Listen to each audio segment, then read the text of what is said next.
When I married Ethan, I believed I was stepping into a fairy tale. My family adored him, and everyone said we made the perfect couple.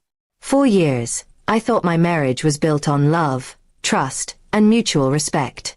But behind the smiles and family dinners, a betrayal deeper than I could have ever imagined was growing right under my nose, with my own family's approval. It began subtly. Ethan started spending more time helping my parents with their business, often coming home late. My mother would defend him, saying, "He's just hard-working, dear. Be grateful you have such a devoted husband." I didn't question it then. I trusted both him and my family completely.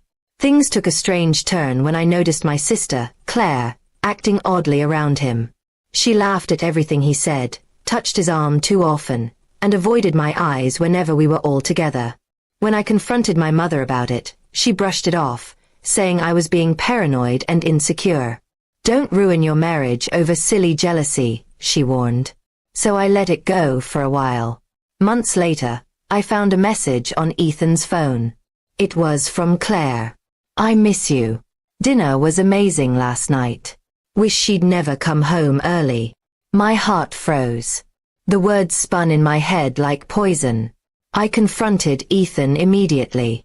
He didn't even deny it. He looked at me calmly and said, "You wouldn't understand. Your family supports me. You're the only one making this difficult." In disbelief, I went to my parents, expecting them to be furious at him. Instead, my mother sighed. "Honey, men make mistakes. Don't throw away your marriage over this." My father said nothing, just looked down. That silence told me everything. They knew. They had known all along. That night, I packed a bag and left.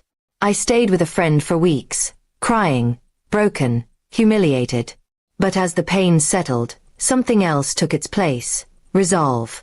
I realized I had been too trusting, too forgiving, too silent. That was about to change. I decided to get my revenge, not with anger, but with intelligence. I quietly began gathering evidence: text messages, emails, financial records. I learned that Ethan had transferred part of my inheritance, with my father's signature, into a joint account with my sister. It was theft, wrapped in deceit. I met with a lawyer, one my family didn't know, and began building a case. Every document I found became a weapon for justice. The day of the confrontation came sooner than they expected. I invited my family and Ethan to my house, to talk. When everyone sat down, I handed copies of the documents to each of them. "Here's what you all helped him steal," I said coldly. Ethan's face turned white. My sister tried to speak, but I cut her off. "And here's the evidence of your affair. Don't bother denying it." My mother started crying, saying, "Please, don't do this to your family." I looked at her, calm for the first time. "You did this to me when you chose him over me." I signed the divorce papers right there in front of them and walked away. That was the day I stopped being their daughter, wife, or victim. The divorce was brutal for Ethan. My lawyer ensured I got back every penny that belonged to me, and more.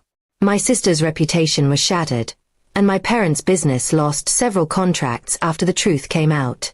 I didn't gloat. I didn't have to. Their silence and shame were enough.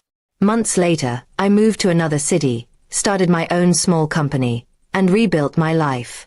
It wasn't easy, but every bit of success felt like a quiet victory. I no longer needed their approval or love. I found peace in my independence. One day, I got a letter from my mother. She wrote that Ethan had left Claire and that they both wanted forgiveness.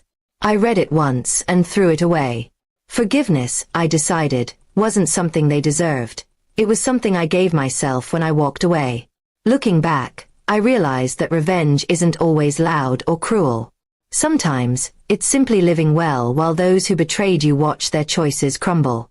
My family lost me, and Ethan lost the woman who once believed in him. Today, I stand stronger, wiser, and free. The betrayal that once broke me became the fire that rebuilt me. And every time I see my reflection, I don't see a victim anymore. I see the woman who took her pain and turned it into power.